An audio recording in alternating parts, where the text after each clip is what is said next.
has been exactly 30 seasons inside of Call of Duty Mobile since its release. And today, I'm gonna rank them in order of worst all the way up to best. Some of these rankings may surprise you. Firstly, let's deduct all the seasons that I just don't care about. The current season, I feel like it hasn't been around long enough for me to really give a conclusive opinion on whether or not it was good. Season 4, I really wasn't playing COD Mobile that much as I just had a distaste for the game at the time. Year 2's Season 7, 5, 4, and 2. I'd like to say this right now. This entire video is completely opinion based. So some of the seasons that I may dislike, you may like. And lastly, the seasons that I just don't care about from year 1, 10, 5, and 4. So here's the full list of every single one that I just didn't really feel emotionally attached to. Maybe the battle passes weren't that cool, the game modes added weren't for me, or the ranked mode kind of sucked. But now we get to go into the seasons that I did like. 21st goes to Year 1, Season 13,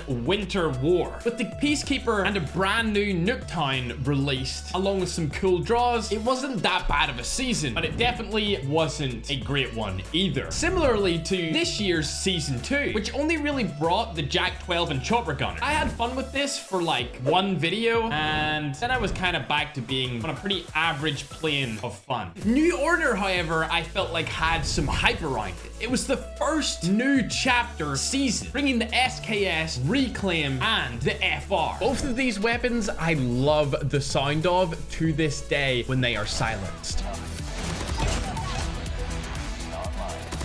This is ridiculous. This gun is so good. Another weapon that I loved when it was added was the MX-9, which came in the Heat update. Other than it, however, there really wasn't much else I thoroughly enjoyed, which is obviously why it's not even in the top 15. A more recent addition to the game was the Radical Raid season. I loved the theme of this. It gave me 1980s American retro futuristic vibes. With the MAC-10, the Dogfather, and other draws added, it was decently good. However, I feel like there wasn't as much hype around it as Going Dark. I remember days leading up to this dropping, everyone was talking about it because of the famous voice line, Bravo 6, Going Dark. 15th goes to Year 1, Season 3. This basically was when COD Mobile took a very hard stance against hackers inside of the game, and it was a pivotal moment in CODM history, as we now knew we were backed by the devs to keep the game as clean as possible. Year 3 was kicked off with a bang as it released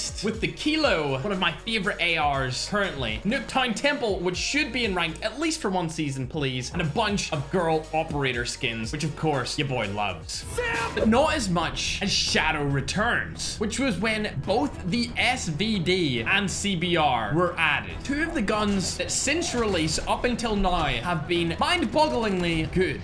However, I didn't really have any emotion towards that season like I had with Nightmare. This added things like the Swordfish, but why I actually have strong feelings towards this particular one is because during this time, everyone thought I was kind of bad at the game, as I'd taken a break away from streaming, really uploading that much, and overall just playing, which created this narrative in my comment section and others that I wasn't really good at all anymore. But being the guy that likes to prove everyone wrong, I started playing a lot again and ended up nuking not one, but two of the world finalist pro players in ranked. I just nuked the pro player. I just nuked the guy who qualified for world finals. I just nuked him. This pretty much put that entire narrative to bed, as this was actually done inside the most aggressive season of all time. I nuked Sounds. I nuked Nova Sounds, dude. Oh my God, 2 Nova Pros in 24 hours. Let's go. I also had fun trolling Sonho, whether it was stream sniping him in his customs. I just got destroyed. Best nuke ever sus? Bro, is best nuke ever Ferg? Or just simply nuking him in ranked. Let's go, dude. Did we just get nuked? No, dude.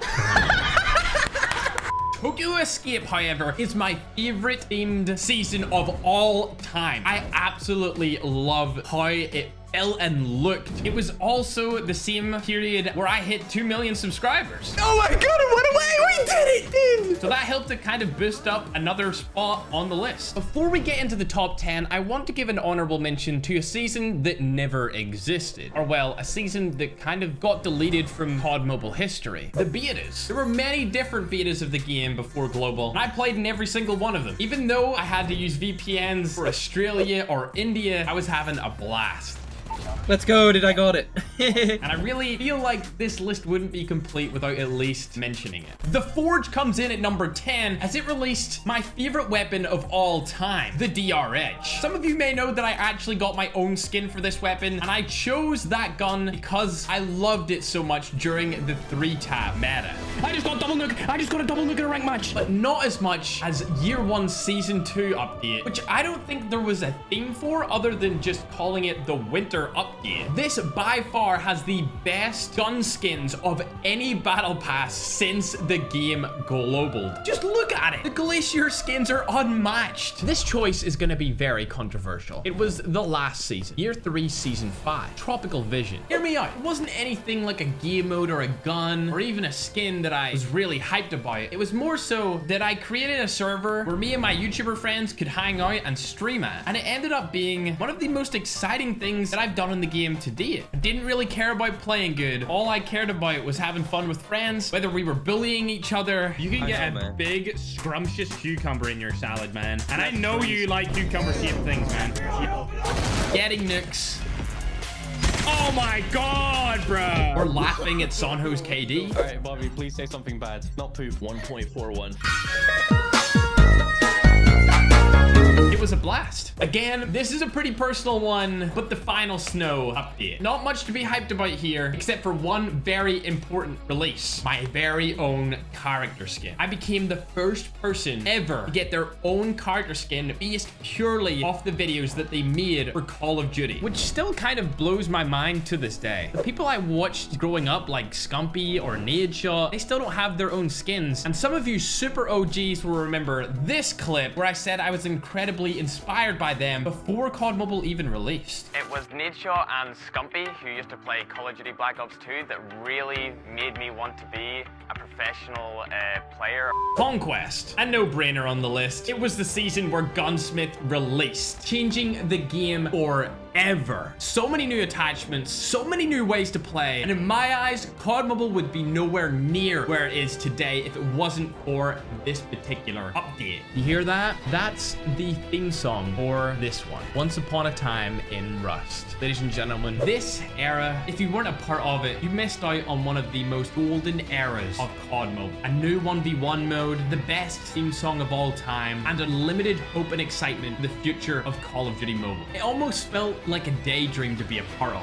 which is of course why it's in the top 5. All of these were incredibly hard to choose between, which is exactly why I completely understand if you disagree with Season 7 Radioactive Agent being above it, as this was the season where I hit my childhood dream goal of 1 million subscribers on YouTube. Here's my live reaction. Let's go! Let's go, bro! Oh my gosh, bro! A lot of people say when they're growing up, they don't realize they're in the good old days until they've left them. But that period in my life, I knew I was in the good old days and I got to experience them while they were happening. I can't really explain how good my day-to-day felt other than just saying life was bliss, and hitting such a milestone definitely made this period one of the best experiences in my entire life. The top 3. The first anniversary update. We got the cool games room, Alcatraz, one of the best maps in COD Mobile history, which I had a really good time winning one of the anniversary events on. Let's go! Nice! But my real favorite part of this was the $10,000 BR tournament, in which I was able to take the world record holder down in what seemed like a 2v1 situation to win the final game and win the entire tournament. That's what I thought! First, let's go! The second anniversary comes actually in at second place, which was when I teamed up with Sonho to win the $100,000 Worlds event. They are GG's. Yo, dude. Oh my god, bro. This sparked a great friendship between me and Sonho, and we've been playing with each other ever since, which you'd know if you watched any of these main channel videos, these live streams, or my brand new Plays channel series. It's pretty much just all memes. You should definitely check it out. But nothing can compare to year 1, season 1. I was #1 in the leaderboards. We managed to double my subscribers in 1 month. The game was fresh. 100 million downloads. Need I say much more? Seriously though, all of the top 10 seasons in this list were absolutely unbelievably amazing. Thank you for being a part of my journey. I love you all and live your life with purpose.